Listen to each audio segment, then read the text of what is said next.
who wait until the last minute to start their test. So if you cap it, this means that if a student starts very close to the close date for the gateway quiz, they won't receive the full 120 minutes. What you're saying is that this is the time at which everyone has to have their exams turned in. So if you're doing something like a proctored exam where you're trying to, watch students on Zoom or something, you're trying to get every student to coordinate and take the exam at roughly the same time, capping the test time at the end is the same as saying, well, you're coming to class, we're going to take the test for 2 hours, and at the end of that 2 hours, I'm going to take everyone's test. If you show up late, well, you still have to be done by the same time as everyone else. Okay, if you say no, well, then as long as the student starts the exam somewhere between these times, they get the full 2 hours no matter what. Everybody always gets 2 hours. Okay, the next several have to do with retakes. Now, this is maybe something that we don't normally consider in a testing environment, certainly not for final exams. I know in our department, you take the final exam once. Why would we ever, give students the opportunity to take the final exam more than one time? But with remote learning and the shift online, we found that maybe giving students the opportunity to have multiple attempts at a final exam makes sense because, there are hiccups. Students maybe get interrupted. We can't consistently rely on the fact that students taking an exam at home will definitely be uninterrupted for 2 hours while they take the final exam. So allowing students to take more than one attempt at an exam kind of mitigates this manual intervention that professors would need to take in the cases where students maybe started an exam, something happened during that 2 hours, they had to stop, they were unable to complete the exam, and they'd like to have another attempt. They have some, legitimate excuse for retaking the exam. It's more likely in the remote environment that's the case. And so instead of having to manually deal with this for all students, maybe it's best to just let students all have a second attempt. It's pretty fair that way. Maybe you don't need a second attempt, but everyone gets the same opportunity. So if that's the case, WeBWorK provides for the opportunity that students can take multiple versions of an exam, and there's ways of controlling how many versions and when students can take those versions. So let's hop into that. Number of graded submissions per test. Now, Drew? Yes. I'm sorry, I don't mean to interrupt, but we had a question about that from Ramon. Oh, sure. If you wouldn't mind taking the question. I'm not watching the chat. So yeah, that's why I figured I'll keep track of it. Thank you. Of course. Ramon, what's up? No, I don't have any money for you. Yeah, no, no money. Everybody's broke now anyway. Yep. No, this is my question, please.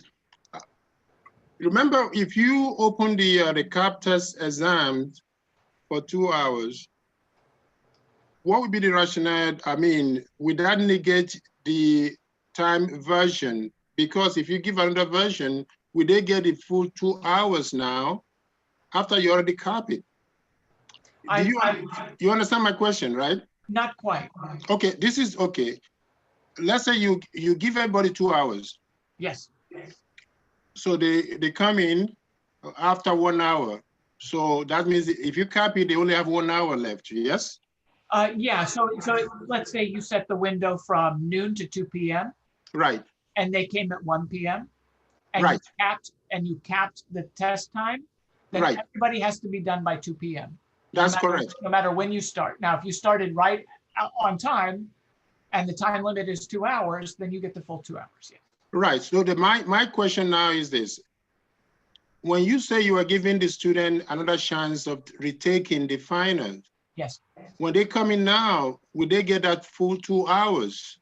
Well, okay, so in order for that to happen, you have to have a longer window for students to take the Okay, exam. oh, within the windows, that's Right, exactly why the yeah, version. of course, right. Okay. So if you are planning to allow students to take more than one shot Version. at the exam, right?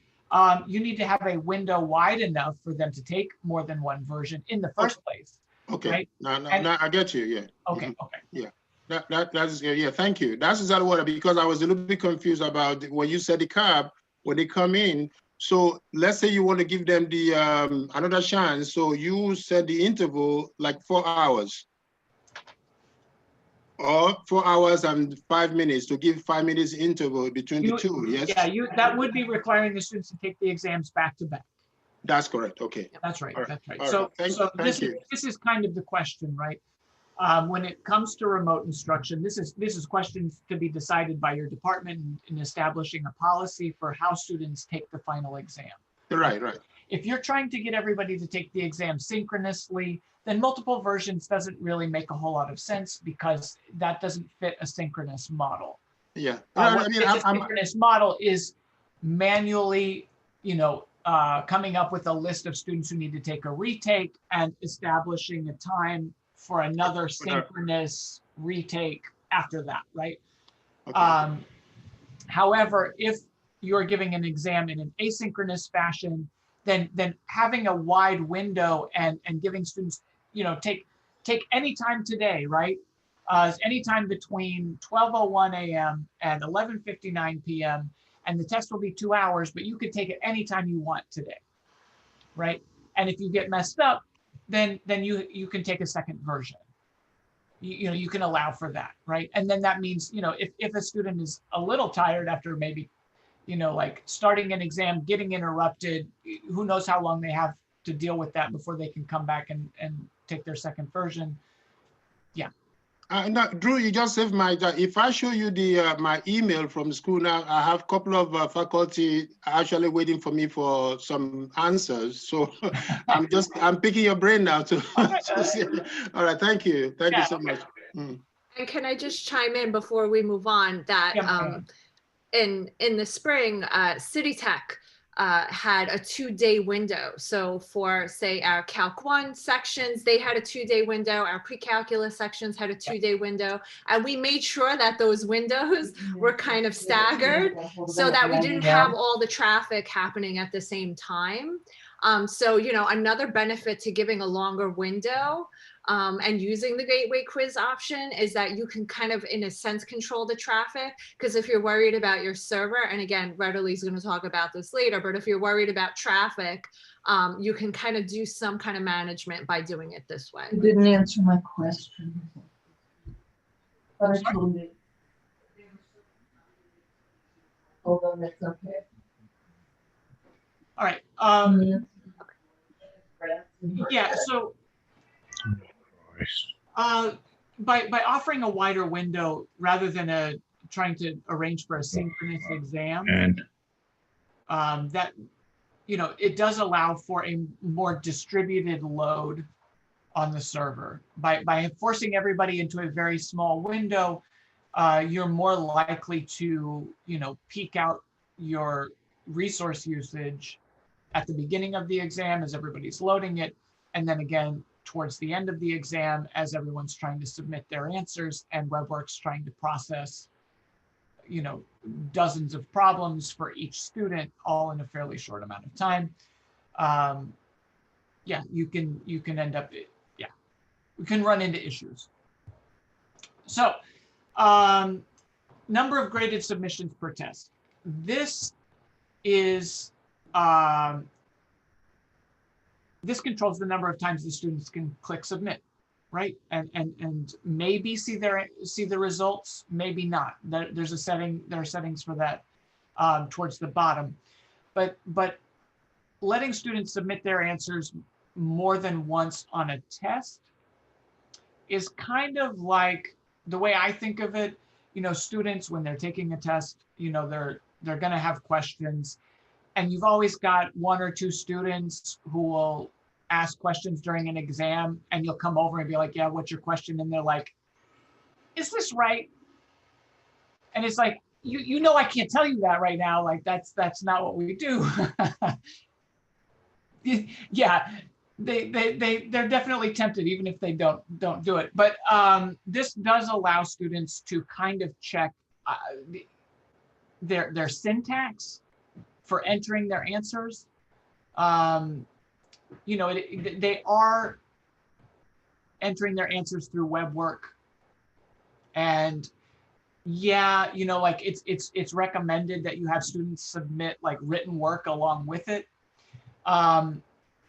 But if you're going to score the WeBWorK side, if you're going to trust the automated scoring of the exam, it does help to give students maybe one or two extra submissions on the test in case they typo something. It does make it a little easier for, you know, you're allowing students to maybe catch a few minor mistakes on their exam. So this again is a configurable setting. You don't, if you leave it at 0, students will be able to submit and submit and submit and submit, and that's probably not what you want. As this says here, 0 equals infinity. That's not a true equation, but if you leave this at 0, it allows students to have an infinite number of submitted attempts. And so basically what a student can do is, if let's say you had a test and it had some multiple choice answers on it, it would allow students to keep guessing until they got it right. Yeah, Mariana, that's another good point. You know, if students don't round correctly, so again, in the statistics course, it's quite possible that a student's very close to the right answer, you know, maybe they rounded incorrectly, whatever. You know, it's a good opportunity for students to clean up some little mistakes. You know, I don't believe that a student with a wholly wrong answer is necessarily going to benefit from having a second attempt. But I would wager that students who are close to the right answer might, you know, pick up on a, you know, minor mistakes. Okay, the next option after this is time interval for new test versions. Now, if you don't want students to take any additional versions, then leave this at 0, because having an infinite amount of time between new test versions means you'll never be able to take a second version. Okay, so if you leave this at 0, you're saying nobody gets another version. Now, if you want to give another version, then what this is asking you for is, you know, how long do you want to force students to wait before they can take another version of the test? So my understanding is that this kind of arose from a desire to support gateway exams. Gateway exams traditionally are you know, semi-randomized exams that students can take up to like once a day or once a week, and they have to, you know, achieve a certain score in order to be considered passing, right? So if you want students to be able to take one of these exams, one version per day, then you set a 24-hour delay between versions. Now, that is a strict 24-hour delay. It's not like, oh, I took a version on Monday, as soon as it's 12:01 on Tuesday, now I get another version. That's not how it works. The enforcement is a fixed duration between versions. So if I started an exam right now and the delay was 24 hours, then I would not be able to take another version of this test until Tuesday at 2:24 p.m. Now, if that's outside the window for me to take a new version, well, I'm out of luck. I won't be able to take another version because the exam expired, the window closed, no more exams, even though, you know, like I should be able to take one in 24 hours. Well, it's too late. Okay, so one of the things, as Mariana said, at City Tech, we allowed a 48-hour window for final exams, and we allowed 2 attempts. But if you didn't take your first attempt on the first day, then you didn't get a second version because taking an exam on the second day means you have to wait 24 hours and then the exam is closed and you don't get a second version. And that's that. Number of tests per time interval. Now, if you're looking at causing this delay, at setting this delay so that students can take or retake an exam, you'll probably want to control this by setting it to be 1.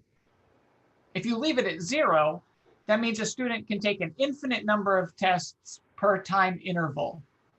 So if your time interval is 24 hours, it doesn't matter. I can take as many tests as I want in those 24 hours. And then after the 24 hours expires, I can keep taking more. So, leaving this at 0 is probably not what you want if you're going to set a time interval. If you're going to set a time interval, usually the most common thing is to just set it at 1, and the student gets to take 1 attempt every however many. Technically, this is in minutes and not hours. I keep saying 24 hours, but if you set this to be 24 hours, then yeah, you get 1 test every 24 hours. I could make this 2, I could make this 5, but then I have no control over how quickly those exams are taken. So one of the things we probably want to avoid, especially with exams that are being scored, if you allow this to be too high, a student could log in, take a version. If they don't like the version, they're like, oh, I get 3 more tries today, so I'm just going to not do this. This one looks too hard. And then, submit it, get a 0, and then start a new version. And try and pick out try and cherry pick a randomization that's easy for them. So if you allow too many versions, you can get students trying to game the system. I know I would.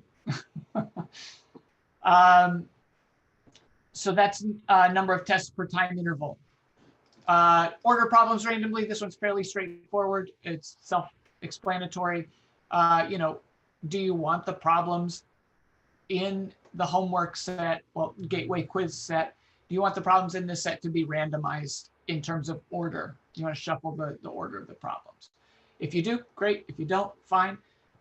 It really just, when you go to print out the scores, they'll all be in the same order.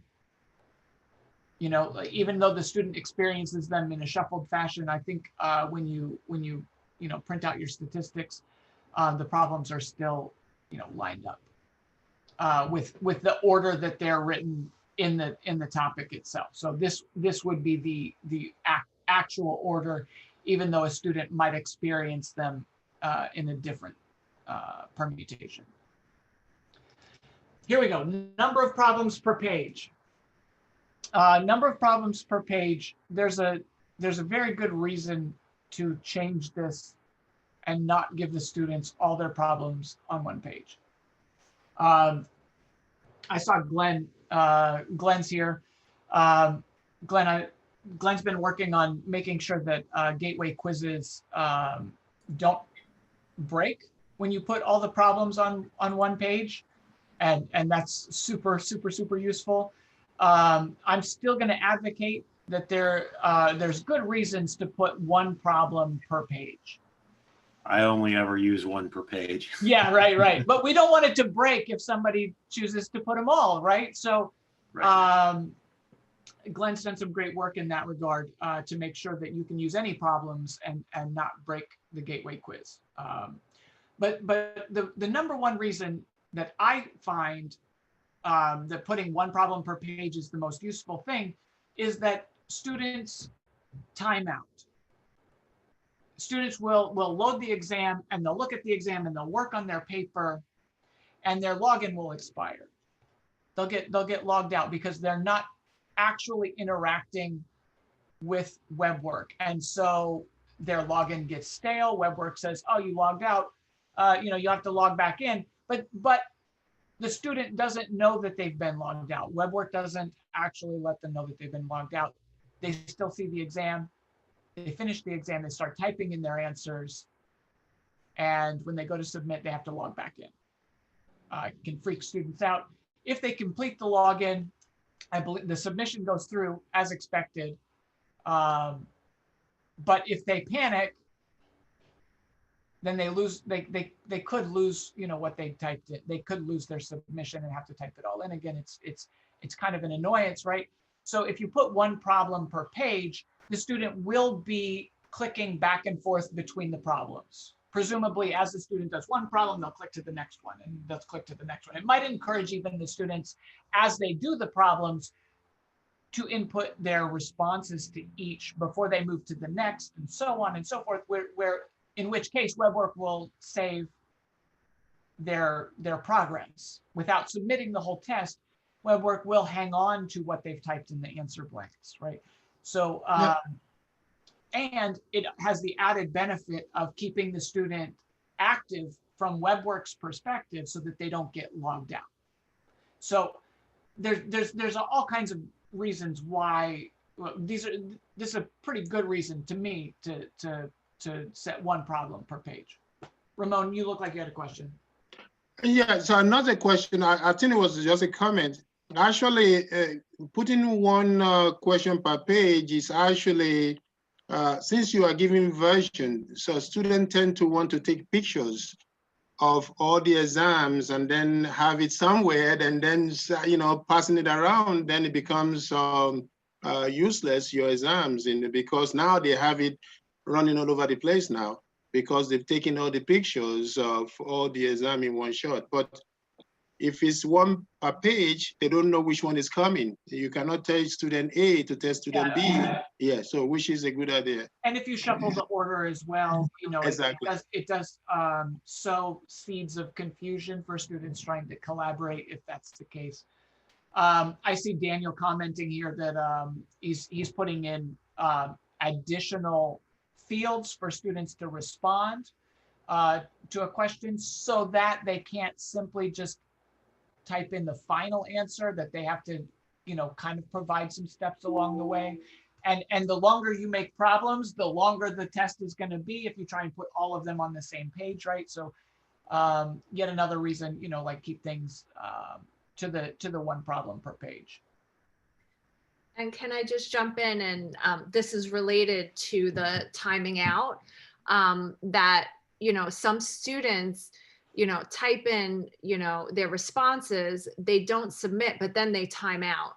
So as WeBWorK stands right now, currently there is no auto submit feature. So what you can do to get around this, so that you force the system to record in the database the student's attempt, is to just kind of give them guidance and say, at least, even if you're not ready to submit, hit preview. Because if they hit preview, then the database records that attempt. So this is kind of a way to get around the lack of auto submit. Yeah. In a way. In that, well, and by having it one page per problem, or excuse me, one problem per page, I do believe that WeBWorK will stash those values even without a preview. Glenn. Conveniently, you're here. I believe that's the case. If they hit preview, I think that's correct. Yeah. If they hit preview, I know it does a database right, and it records their what's in their entry fields. But I do believe if there's, if you move between problems, you don't have to click preview. I believe that WeBWorK will stash it. Yes, it does. When you change pages. Yep. Can I add something? This is Daniel. Yeah, sure, Daniel. So if the students don't hit preview, or if let's say you have all the questions on one page, yeah, the students may be working on it and they said, oh, let's answer, let me enter the answers at the end. So from the time they launch the test, by the time they submit the answers, they logged out. So they freak out. They have to go back, relaunch the test on Blackboard. So, so basically, one way is just to let them know that they should hit preview and, like put a question on one page. So, so that, to go to the next page, the WeBWorK is going to record that they're still on. So yes, exactly. Even if they don't start typing their answers to any problems, by forcing them to navigate between problems, it keeps WeBWorK. It makes sure that WeBWorK knows they're still there. Yes, and if they enter, if it's everything is on one page, and they have, oh, in the next 3 minutes, the last 3 minutes, I'm going to enter the answers. Yeah, Very silly idea, yeah, that's but not you gonna know, happens. Then they'll probably run out of time. yeah, that's absolutely right. So But at least, so in the situation where all the problems are on the same page, the student waits until the end to start typing them in. Even if they've recognized, even if they start early enough that they get all their answers typed in, they realize they've been logged out, they log back in and have to type in all their answers again, they're going to run into the issue where if they time out before they finish, you're not going to see anything that they typed in. However, if they time out and it's one problem per page and the student begins re-entering their answers, starting at problem 1, every time they click to the next problem, what they've input is actually stored. So they may not completely finish retyping all their answers, but you as the instructor will see as far as they got before time expired. Does that make sense? yeah. It's still not ideal, right? Because the student didn't finish typing in their answers and they certainly didn't have time to hit submit. Although, if they entered all their answers and were going through the pages and then they get timed out and then come back to the exam, those answers will be there. That's They right. won't need to type them in again. Yeah. Yep. So, Somebody asked, like, how, but in the chat, how do you recode the questions in show all work fashion? That's a longer question to answer. I mean, it's a longer answer that, so I don't know. Maybe Andrew could show. sure. Andrew helped me with a problem that I had where it was scaffolded. So thank you very much. That Yeah, was, absolutely. yeah, so it's a lot of coding for what Andrew suggested, but it is a one way to, make sure that if the student is required to say that radical 9 is 3, then student doesn't enter radical 9 equals radical 9, which is correct, but I would True. like WeBWorK to consider it incorrect. So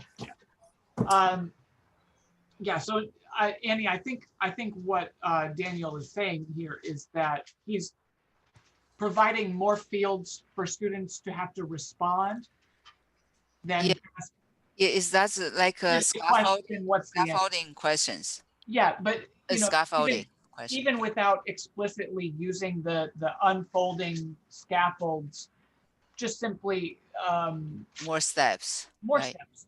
Okay. Ask students to respond more to more questions. So can I give you an example? Let's suppose that there is a quadratic equation and you want the students to solve it by completing the square method, right? Yeah. Well, if all you have to is the quadratic equation and then enter the solutions, obviously that's not going to guarantee the student is going to use completing the square.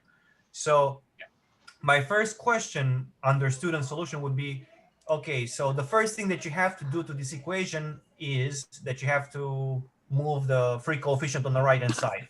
And I kind of give them a hint, I know, but they still have to do that, And then I say, after this, we have to add what value to both sides of the equations, and they have to figure that out. So that's a second answer. And then after that, the both sides of the equations become, and there's 2 more answers. And after that, the binomial squares as. Yeah. And then they have to enter answers. And after that, you have to take square root in both sides. So I kind of guide them through what they have to do. But honestly, I don't know how else to do this without just explicitly writing what I want them to do. And just to say, Annie, too, using actual unfolding scaffolded problems on an exam is not really recommended, given that depending on how you write it, students aren't going to be able to unlock the steps, right? Because you don't get multiple attempts on an exam. So Yeah, it's tricky and not necessarily recommended to use the scaffolded problems. You want to create your own.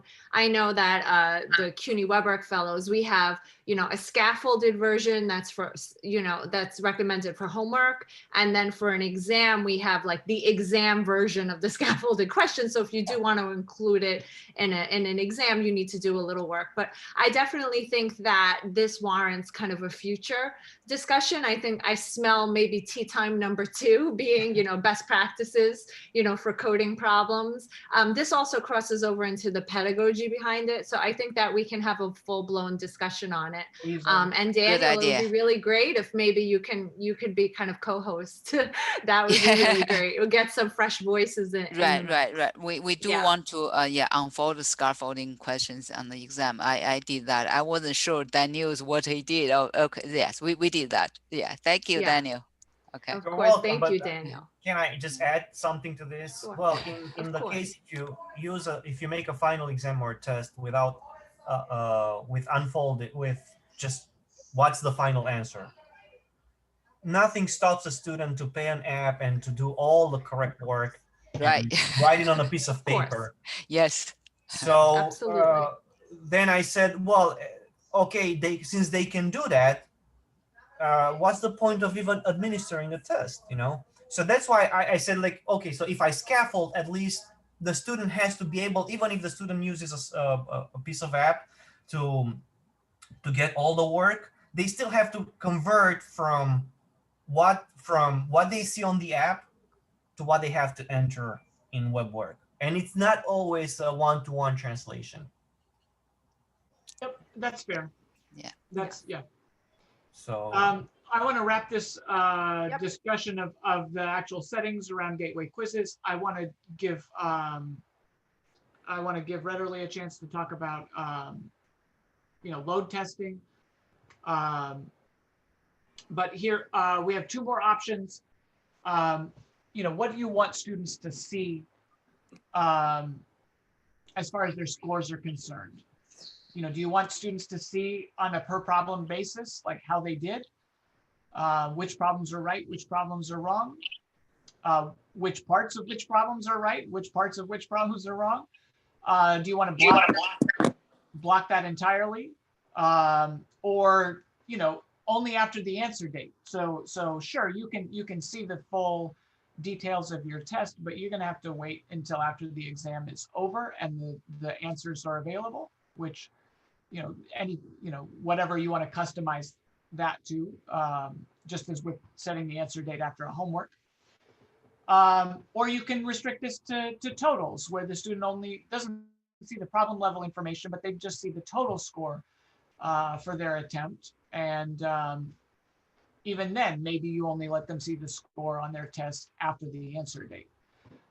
There is good reason for both, and it's really just a question of setting your priorities, I guess. So, you know, giving students individual problem information does allow them to better make use of the number of graded submissions per test. For instance, if all a student sees is, oh, I submitted my test, there were 12 problems and I got a 65%. Well, great, but which problems did I get wrong? Which problems did I get right? I mean, this is a, you know, if, you know, you can hold the students to the expectations of like, okay, you know, you got some wrong though. So which ones do you think you got wrong? And do you want to make adjustments? Alternatively, you know, if you give students too much information about individual responses, then they can, you know, maybe game the system a little bit. Maybe you only want to show them the totals. So it's kind of, you know, there's it could go either way.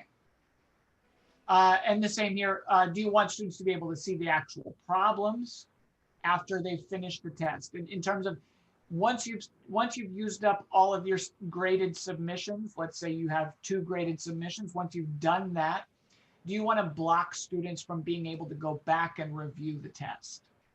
Now, if you're giving a sample test, that's different than if you're giving the actual test, right? If you want to give students a practice test, then yeah, you want to let students go back and review the problems. It doesn't matter how many times they've taken it. It doesn't matter if the practice exam is over or not.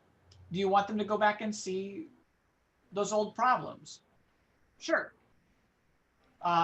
If it's an actual test and you're going to give them more than one attempt, you really want them to be able to see the problems in between? Even if you're not giving them more than one attempt, if you're doing an asynchronous exam, you want the students who take the exam in the morning to be able to still see their problems in the evening when other students might be taking their exam. So there's things to consider here as well. I strongly recommend being very clear about if students will see totals only or problem level scores. Yeah, it is highly recommended that if you're going to give a high stakes exam in WeBWorK, that you give a practice exam prior to that high stakes exam and use exactly the same settings, except maybe being able to view the problems, right? But other than that, being able to understand how to interface with WeBWorK and that the results of their exam behave like the results from the practice that they took, so that they are, that they're comfortable. I'll take any quick questions, but I also am cognizant that we've already burned 45 minutes. Didn't mean to take so long. Sorry. Andrew, this is great because after the recording, actually, I'm going to be listening while I'm creating my final exam to see. Yeah, I mean, Right on. Happy to help. See you, Annie. Thanks, Andrew. Yep. So let's pass it on to Rederly now so that they can kind of walk us through, being mindful of the traffic that you're going to have on your server. And they can kind of help prepare you to deal with any issues that may arise. Well, let me quickly, thank you, Drew. I'll do this pretty quickly because I know that I want to leave a lot of time for questions at the end of this. And pull up my slides.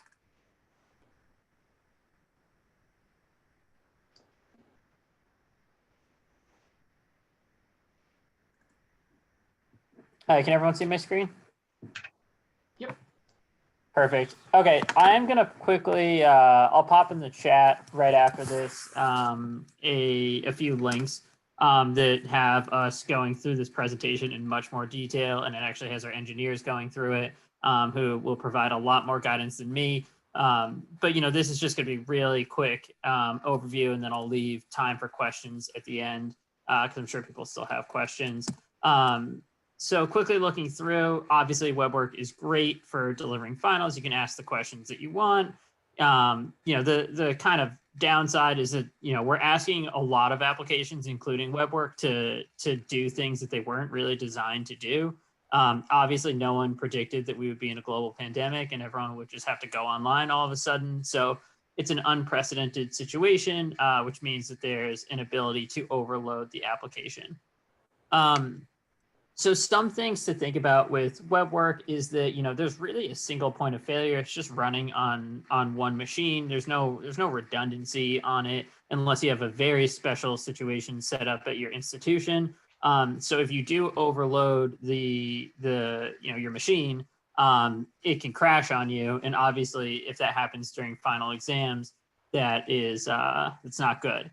So thinking through your times of peak resources, it's going to be right here. I think that I'm not 100% sure, maybe Glenn or some other people would know this. If you have, it broken out on a single problem versus the whole exam, when you have it on the whole exam, basically the way that WeBWorK does it is that when you open the exam, it renders the entire exam. When you click preview answers, which is saving the exam, it saves the entire exam. And then when you submit, it submits the entire exam. So obviously those things are very, very resource intensive. I'm not sure, Drew, do you know, or if Glenn's still on, do you know if you do it on a per problem basis, if it's just submitting the problem or whether it's submitting the whole exam?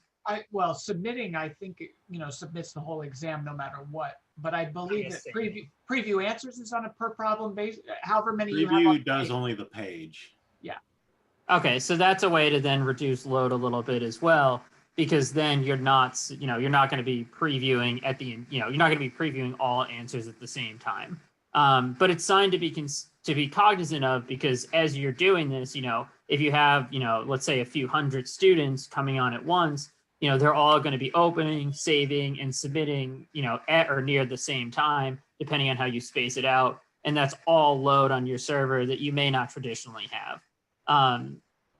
So in terms of stress testing, you should really be thinking about like, where are you currently at? How much is your server used, and benchmark that. You should test your server, if you're going to do something different than what your server, your server can handle, you definitely want to be testing and iterating to see like, hey, what does it take to crash the server? What is the level that, how many students can I have concurrently submitting an exam or opening an exam or, saving a problem, just to make sure that you are not going to have it crash during finals. And then you want to allocate additional capacity. So even if you think, hey, I'm in good shape here, you definitely want to leave yourself a margin for error just in case something happens that's unexpected.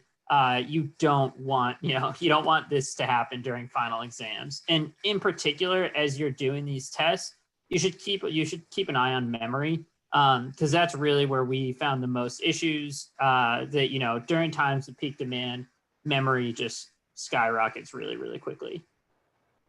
So in terms of contingency planning and things that you can do, if you space out your exam time frame, that is something that can reduce the load at any given moment.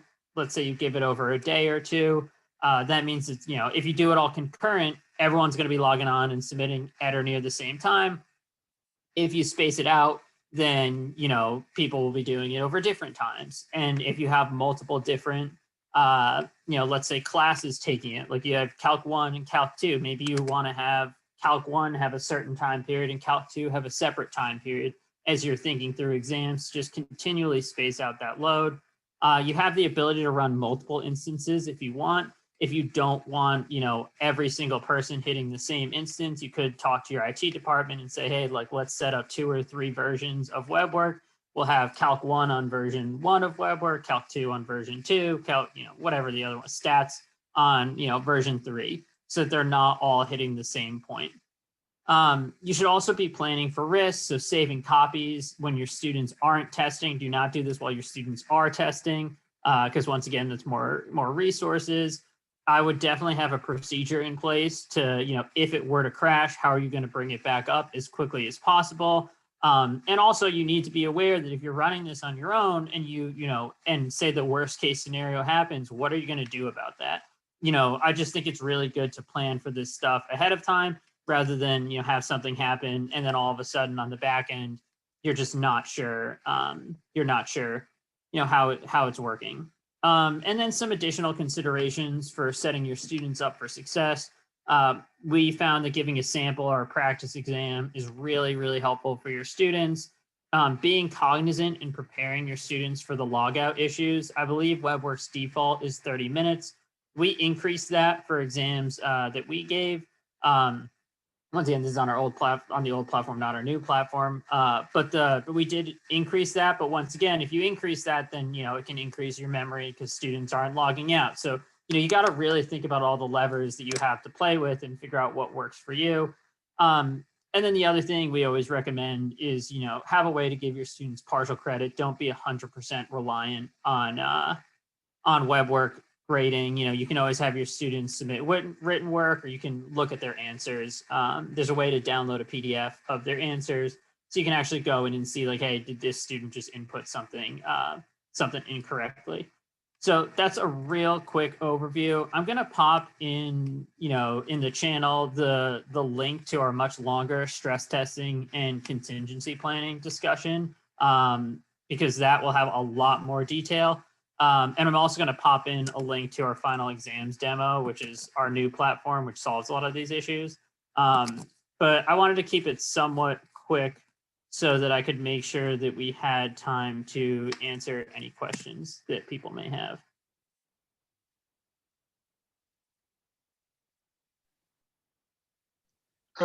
Jake and the Redley. So I'm sure you've taken off my stress. I'm not going to be stressed, right? So I'm not worried about my own because I'm using yours. Yes. Oh yeah, yeah. Our platform is fine. We, I mean, everything we were talking about is about kind of the older version of WeBWorK, not the new version that we're running. We have redundancy. We have auto submit. We save students' answers as they input them. They can upload written work. So all of that stuff is already taken care of in our platform. This is the talk that I gave was more oriented on someone who's running a traditional WeBWorK instance on their campus. And since you're using us, it's not something you have to be concerned about. So indirectly, you are giving me money. So that's yeah. good.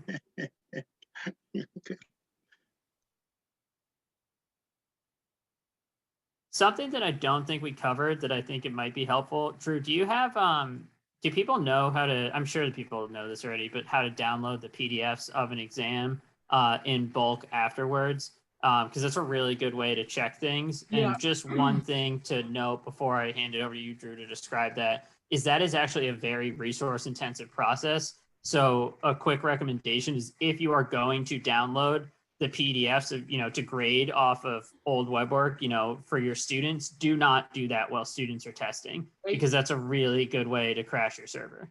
Yep. It is pretty resource intensive, especially when you're looking at generating a PDF copy of, even just one attempt per student for an entire course. You're talking about, generating a PDF for 30, 35, 40 exams. It's a lot. So yeah, the process for downloading a PDF for a student's exam version does have a few hiccups. One of which is you have to be acting as a user who has taken the exam. Okay, so if you're in, we're the instructor, right? We've given an exam to our students. Let's say they only were able to take one version, but I'm the instructor. I didn't take a version of this test. You have to have, as an instructor, you have permission to act as another user in your course. You do need to act as a student or any user who has actually taken the exam before you're able to generate a PDF hard copy of student versions of the test. If you allow students to take more than one version, then you need to be acting as a user who has taken as many versions, the maximum number of versions, right? If you want to download everyone's versions. You will run into issues if you try to, you just won't be able to actually generate the PDF for students unless you're acting as a student who's taken however many. So Drew, John has a question. Oh, yes. John. This is for Jake. Jake had mentioned some scripts for testing and iterating over server load. I'm wondering if there are any publicly available scripts so we don't have to write our own. That might be a better question for Joe. I think that it's a little bit specific. I know that we have written one, and I think that we can share it. I don't know if it would work for all instances. Joe, do you know that? It's not really a script. It's so I used a software called JMeter, which is open source. You can just download it. What allows you to do is just input you can input just the actual endpoints or the actual website, and then mimic every request by putting in the parameters or headers. I can share it. It won't work because you basically have to go back in and kind of change everything again. You have to update your actual WeBWorK instance, like what's the URL for it. If you're going through a problem, you have to like update all the problem solutions. So if you're solving questions like 1 through 10, you would have to write all the answers again for 1 through 10 and then send those in. It may help you in terms of kind of getting the structure of how it looks like in JMeter, and all you have to do is kind of just like delete and plug in your own thing. And I should have that, so I should be able to share that as well. Yeah, that would be helpful. I'd appreciate that. Yeah, I think the one thing that's kind of a prerequisite to be able to use it is you would have to create a course with a bunch of dummy students listed as like student 1, 2, 3, 4, 5, up to however number of students you want. Because those dummy students will be the ones that are going in and making the request to your WeBWorK instance and taking this assessment over and over again, or in this case, it's just hitting that preview button over and over again. So that's kind of prerequisite there as well. That part's pretty straightforward. Yeah, that'd be good. I'm only wary of crashing the server stress testing it because it's hard to turn it back on right now. But it would be good to get a sense of that at least after the semester's over. Okay. Yeah, we can share that.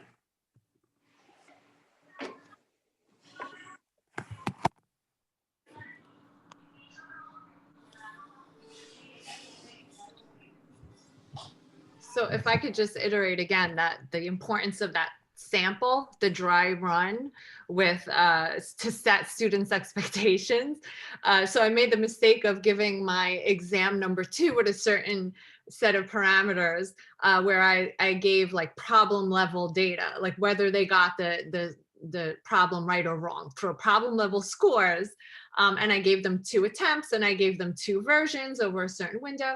And then I decided, hey, you know, for the final exam, when you go into the classroom, no one's giving you feedback. You take the final, you hand it in. No one's telling you problem by problem whether you got it right or wrong. This is not inconceivable that you should not have this detailed information. I thought maybe, you know, then I start thinking about cheating and I get in my own head. So for the sample final that I gave, you know, I made the settings be that they can't see problem level scores. Actually, I gave kind of like an extra credit quiz with the settings for the final exam, just so that they would know what to expect. Well, I almost had a revolution on my hands. My students kind of freaked out. And I said, all right, let's calm down. This is my reasoning. I'm glad we did this because now you know exactly what to expect. You're not going to have any surprises. This is the way the platform works. This is the settings, you know, and now you can kind of wrap your head around it in anticipation of what's to come for the final. So I'm like so relieved that I did that, just kind of, you know, manage their expectations.